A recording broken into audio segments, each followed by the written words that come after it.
ඉන්දීය අග්‍රාමාත්‍ය නරේන්ද්‍ර මෝදි මහතා එළඹෙන අප්‍රේල් මස මුල් සතියේ ශ්‍රී ලංකාවේ නිල සංචාරයක නිරත වීමට නියමිත බව විදේශ කටයුතු ආරංචි මාර්ග තහවුරු කර තිබෙනවා. මෙම සංචාරය අප්‍රේල් 5 වන දිනට ආසන්න දිනයක සිදුවනු ඇති බවයි වාර්තා වෙන්නේ.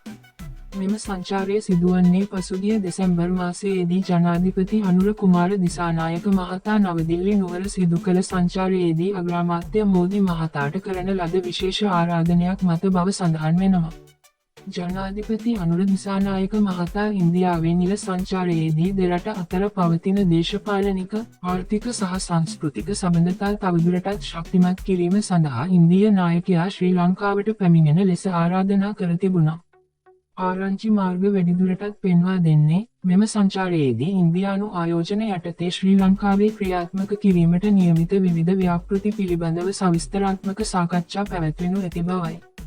මේ අතර ප්‍රමුඛතම ව්‍යාපෘති ලෙස උතුරු නැගෙනහිර ප්‍රදේශවල ක්‍රියාත්මක කිරීමට යෝජිත සුළං හා සූර්ය බලශක්ති ව්‍යාපෘති, ත්‍රිකුණාමලයේ තෙල් ටැංකි සංකීර්ණයේ නවීකරණය සහ භාවිතය පිළිබඳ ව්‍යාපෘතිය, කොළඹ වරායි බටහිර පර්යන්ත ව්‍යාපෘතිය කඩි නමින් අවසන් කිරීම ආදිය ඇතුළත් වෙනවා.